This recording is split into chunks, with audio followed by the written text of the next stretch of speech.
Hello everyone, once again welcome to our physics class. Hope you all are fine over there. Children, in the previous sessions we had completed our nuclei chapter. Today let's begin with a new chapter, that is chapter 8, electromagnetic waves. This is the last chapter of your plus 2 physics course. Rest of the chapters we have already completed. So let's get started with today's session. So the chapter name is electromagnetic waves. What do you know about electromagnetic waves? I will say light is an electromagnetic wave. So we can generalize whatever we see around us, the visibility is due to electromagnetic waves. We will study all about this in coming sessions. Electromagnetic waves are coupled, time-varying electric and magnetic fields that propagate in space. Electric field is varying with time and it will give rise to magnetic field.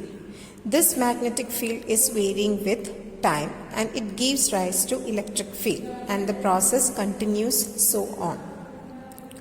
These electric and magnetic fields are time-varying and coupled with each other when propagating together in space.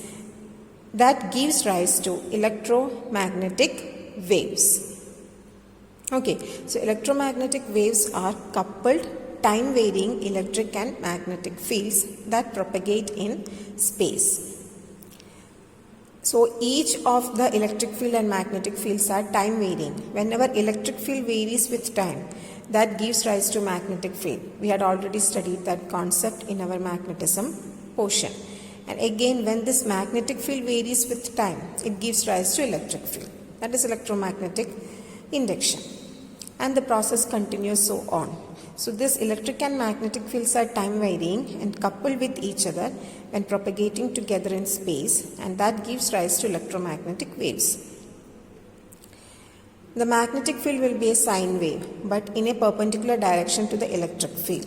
Okay, so in the case of electromagnetic waves, the magnetic field is represented by a sine wave, and this magnetic field will be perpendicular to electric field. These both give rise to electromagnetic field. That means electric field and magnetic field are combined to form electromagnetic field. If the electric field is along x-axis, magnetic field is along y-axis, then the wave will propagate in z-axis. See, if electric field is acting along x-axis, then magnetic field will be perpendicular to electric field, that is y-axis. Then here electric field is acting along x-axis, magnetic field is acting perpendicular to the electric field, which is along y-axis. Then the wave propagates perpendicular to both electric and magnetic field. Okay, that is along z-axis. Electric and magnetic fields, which is time varying and coupled to each other, they give rise to electromagnetic waves.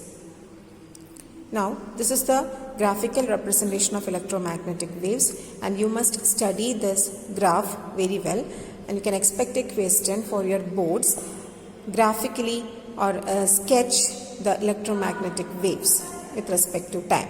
Okay, so here this is x-axis. So this is x-axis and this is y-axis. Here this blue color waves represent electric field and this red color waves represent magnetic field. So here this electric field is acting along y direction.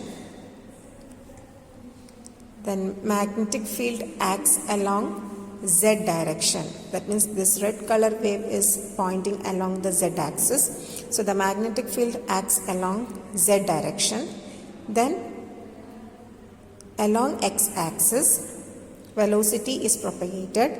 So this electromagnetic wave, this combined electric and magnetic fields give rise to electromagnetic wave. This electromagnetic wave propagates along x direction, that means perpendicular to both electric field and magnetic field. So this is the graphical representation of electromagnetic wave, and you should learn to draw this graph. It's very important. This concept of electromagnetic waves emerged from Maxwell's equation. Okay. How Maxwell proposed this? We know that time varying magnetic field generates electric field. So if you move a magnet, the magnetic field changes with respect to time. Magnetic flux changes, which will induce an EMF and hence an induced current. That means induced current is electric field. Okay, so thus time varying magnetic field gives rise to electric field. So Maxwell thought reverse of this, that is, can a time varying electric field generates a magnetic field? Is it possible? But he proposed that it is possible. If Faraday Lenz's law is true, then vice versa should also be possible. Okay, so to prove that, he considered Ampere's circuital law. And what is that law? Integral B dot dl is equal to mu 0 I. Now, what is the source of EM waves? EM waves are generated by electrically charged particle that oscillates. Okay, that means EM waves are generated by accelerating charged particles. The electric field associated with the accelerating charged particle vibrates, which generates the vibrating magnetic field, isn't it? So the electric field associated with the accelerating charged particles is time varying. It will change with respect to time, and a time varying electric field gives rise to magnetic field. So these both vibrating electric and magnetic fields give rise to electromagnetic waves. If the charge is at rest, electric field associated with the charge will also be static. You know that only when the charges start to oscillate, the electric field varies with respect to time. But at the same time, if the charge is at rest, electric field associated with the charge will also be static. There will be no generation of electromagnetic waves as electric field is not varying with time. When the charge is moving with uniform velocity, then the acceleration is 0. So here also the change in electric field with respect to time is constant. As a result, again there will be no electromagnetic waves generated. So this shows that only accelerated charges can generate electromagnetic waves. The frequency of electromagnetic waves will be equal to the frequency of oscillating particle. So whenever the charge is at rest or whenever the charge is moving with uniform velocity, there won't be any time varying electric field, hence there won't be any time varying magnetic field, hence there won't be any generation of electromagnetic waves. Because for the generation of electromagnetic waves, time varying electric field and time varying magnetic field should combine together. Okay. Now what is the nature of electromagnetic waves? Electromagnetic waves are transverse waves. Transverse waves are those in which direction of disturbance or displacement in the medium is perpendicular to that of propagation of the wave. You had already studied about transverse waves in your class 9 physics and also in your class 11 physics. So transverse waves are those waves in which the particles vibrate perpendicular to the direction of propagation. The particles of the medium are moving in a direction perpendicular to the direction of propagation of wave. See, this is a transverse wave. Here, if you consider the particles move up and down in such type of waves, and at the same time the wave is propagating along this direction, along the x-axis. So the particles move up and down along the y direction, but the waves are propagating in this direction, that means along the x direction. So the particles vibrate perpendicular to the direction of propagation of wave. Okay, hence electromagnetic waves are transverse waves. In case of electromagnetic waves, the propagation of wave takes place along x-axis. We had already found the graphical representation. Their velocity was pointing along the x-axis. That means electromagnetic waves propagate along x-axis. Electric and magnetic fields are perpendicular to the wave propagation. So this means wave propagation takes along x-axis, electric field is oscillating along y-axis, the magnetic field changes along z-axis. Because of this, electromagnetic waves are transverse waves in nature. Here the electric field and the magnetic field changes perpendicular to the direction of propagation of wave. Hence, electromagnetic waves are transverse waves. Now, the electric field of electromagnetic wave is represented as Ey equal to E0 sin kx minus omega t. You know, this is the wave equation. E0 is the amplitude of that electric field. Okay, and electric field is a sine wave. Hence, the electric field of electromagnetic wave can be represented as Ey equal to E0 sin kx minus omega t, where Ey is the electric field along y-axis and x direction of the propagation of wave. Then wave number k. K is the wave number. K is the wave number. K is equal to 2 pi by lambda. So here x, this after k you can see one x. That x indicates the wave is propagating along x direction. Okay, hence it is written like this. X is the direction of propagation of wave. Next is magnetic field. In an electromagnetic wave, there is an electric field and a magnetic field. So the magnetic field of electromagnetic wave is represented as Bz. Here we can represent magnetic field as B suffix Z. Why? Because magnetic field points along the Z axis. If you want, you can pause the video and just look at the previous graph of electromagnetic waves. There you will see the magnetic field is acting along the Z direction. Hence, we can represent the magnetic field as Bz. Bz equal to B0 sin kx minus omega t, where Bz is the electric field. Sorry, this is not electric field, this is magnetic field. Bz is the magnetic field acting along the Z axis and x direction of propagation of wave. Okay, so x is the direction of propagation of wave. So here you just change it. Bz is the magnetic field. This is not the electric field. Okay. It is the magnetic field acting along Z axis. Now, we can discuss about the energy of electromagnetic waves. As the electromagnetic waves propagate, they carry energy. Because of this property, they have so many practical uses in our day-to-day life. So, do electromagnetic waves carry energy? If you get a question like that, you can definitely write the answer, yes, electromagnetic waves carry energy as they propagate. Energy in electromagnetic waves is partly carried by electric field and partly by magnetic field, because electromagnetic waves is the combined effect of electric field and magnetic field. So the energy of electromagnetic waves is partly carried by electric field and partly carried by magnetic field.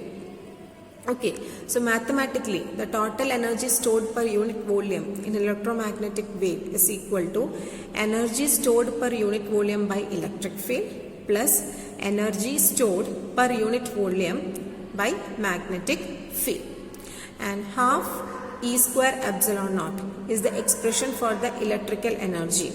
At the same time, half B square mu naught is the expression for magnetic energy. Okay, the half epsilon naught E square plus half mu naught B square. That means the total energy stored per unit volume in electromagnetic wave is the sum of energy carried by the electric field, which is indicated by half E square epsilon naught, and energy carried by magnetic field, which is indicated by half B square mu naught. Experimentally, it has been found that speed of electromagnetic wave is equal to speed of light. Okay, what is the speed of light? Speed of light is c, and it is given by the ratio E by B. That means velocity or speed is the ratio of electric field by magnetic field. C equal to E by B. So from this, what is B? B is equal to E by C. So here in the expression we have Et is equal to half E square epsilon naught plus half, instead of B square, see in the previous slide it is half B square epsilon naught, B square mu naught, isn't it? So here instead of B square you can substitute E square by C square. Why? Because now we got the expression B is equal to E by C. So instead of B square you can write E square by C square into mu naught. And from the Maxwell's equations, because Maxwell has proved the existence of electromagnetic waves, and from the Maxwell's equations, C is equal to 1 by root of mu naught epsilon naught. C equal to 1 by root of mu naught epsilon naught. So C square will be equal to 1 by mu naught epsilon naught, isn't it? The square root will vanish. Therefore, the total energy will be equal to half E square epsilon naught plus half E square. Instead of C square, we can substitute 1 by mu naught epsilon naught by mu naught. So, when you substitute all these things, you will get half E square epsilon naught plus half E square epsilon naught, because this mu naught and mu naught in the denominator will cancel. So finally we get the total energy ET is equal to E square epsilon naught, because half E square epsilon naught plus half E square epsilon naught is equal to E square epsilon naught. So this is the total total energy stored in an electromagnetic wave. So electromagnetic wave definitely carry energy, and what is the expression for total energy stored per unit volume? It is E square epsilon naught. Next, what are the properties of electromagnetic waves? The velocity of electromagnetic waves in free space or vacuum is a fundamental constant, and that velocity is equal to the velocity of light, and it is given by C is equal to 3 into 10 raised to 8 meter per second. So the value of C is a fundamental constant, and C is equal to 1 by square root of mu naught epsilon naught. It is proved from the Maxwell's equations. Okay, so this is one property. The speed of electromagnetic wave in space is C, 3 into 10 raised to 8 meter per second, and that C is obtained using this equation, C equal to 1 by square root of mu naught epsilon naught. And the second property is that no material medium is necessary for electromagnetic waves. Okay, medium is not necessary. The electromagnetic waves can propagate without a medium. At the same time, it can also propagate in the presence of a medium. Okay, then electromagnetic waves require time varying electric and magnetic fields to propagate. So that is the third property of electromagnetic waves. They require time varying or changing electric and magnetic fields to propagate. Now, another property, if the medium is present, then velocity v is equal to 1 by square root of mu epsilon, because in free space the speed was 1 by square root of mu naught epsilon naught. So if medium is present, then velocity v is equal to 1 by square root of mu epsilon, where mu is the permeability of the medium and epsilon is the permittivity of the medium. Now, electromagnetic waves carry energy and momentum. We know that electromagnetic waves carry energy. Apart from energy, electromagnetic waves also carry momentum. Now, the total energy stored per unit volume in electromagnetic waves is E square epsilon naught, which is partly carried by the electric field and partly by magnetic field. That is also a property of electromagnetic wave. Next is, as electromagnetic waves carry energy and momentum, it becomes an important property for its practical purposes. Electromagnetic waves are used for communication purposes, voice communication in mobile phones, telecommunication used in radio. And we will discuss more about different types of electromagnetic waves in our coming sessions. So you will understand this point there. Now, the electromagnetic waves exert pressure. That is also a most important property. As they carry energy and momentum, they exert pressure. The pressure exerted by electromagnetic waves is known as radiation pressure. Okay, so if you hold your palm for a long period of time against a sunlight, your palm will sweat, isn't it? Why? Because of the radiation effect. So the sunlight is an electromagnetic wave, and due to the pressure exerted by the radiation of the sun, your palm gets wet. Okay children, so that is the radiation pressure. So electromagnetic waves carry energy, momentum, also it exert pressure. So all these are important properties of electromagnetic waves. Now what do you mean by electromagnetic spectrum?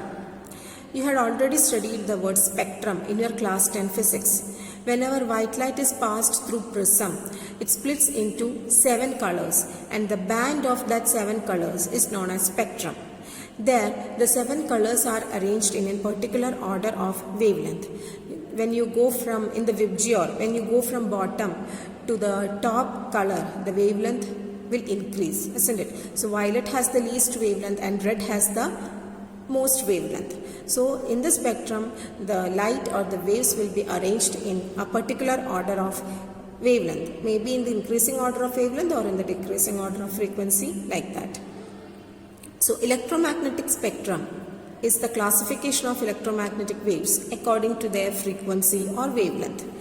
Based on the wavelength, electromagnetic waves are classified into different categories. This classification is known as electromagnetic spectrum.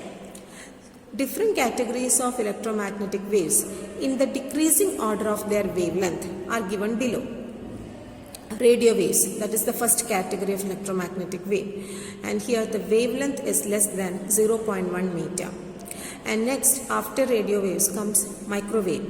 Its wavelength is again less, it is between 0.1 meter to 1 millimeter. You must remember this wavelength range. Okay, it's very important. Now next is infrared waves. Infrared waves wavelength lies between 1 millimeter to 700 nanometer. Then comes the visible light. The wavelength range is between 700 nanometer to 400 nanometer.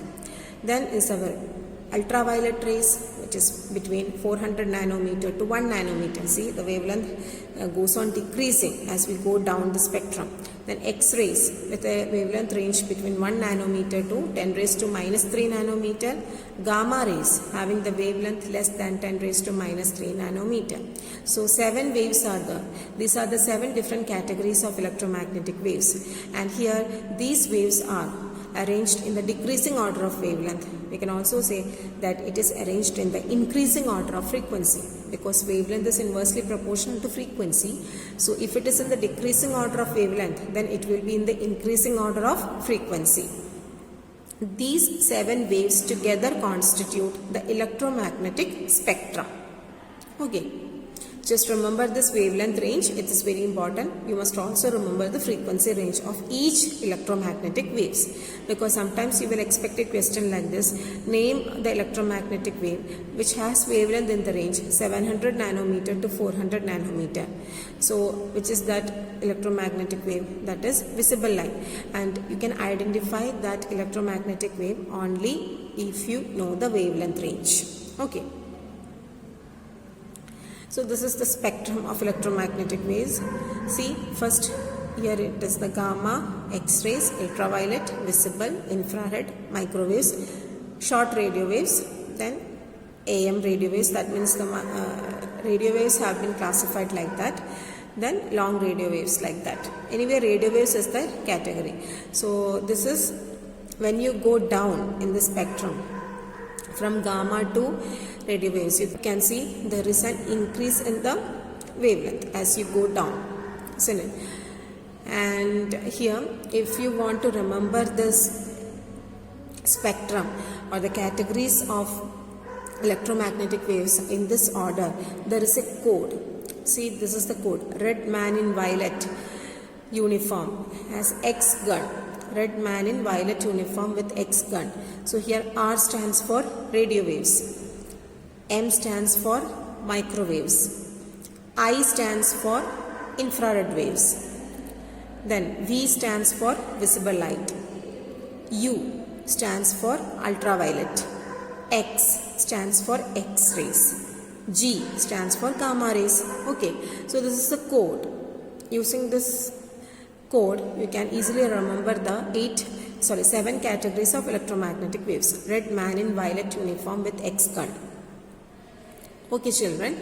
So here R stands for radio waves. So you should start your spectrum from radio waves, which is in the decreasing order of wavelength. Okay.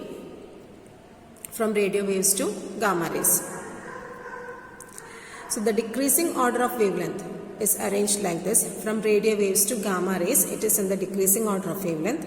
And in the terms of increasing order of frequency, it will be like this, from gamma to radio wave. Okay. So with this, I am concluding this session, and we will discuss about the different types of electromagnetic waves and their properties in the next video lesson, which will be launched soon after this session. Okay children. So notes of the topic have been uploaded. Please go through that. There will be a common test paper based on these two sessions.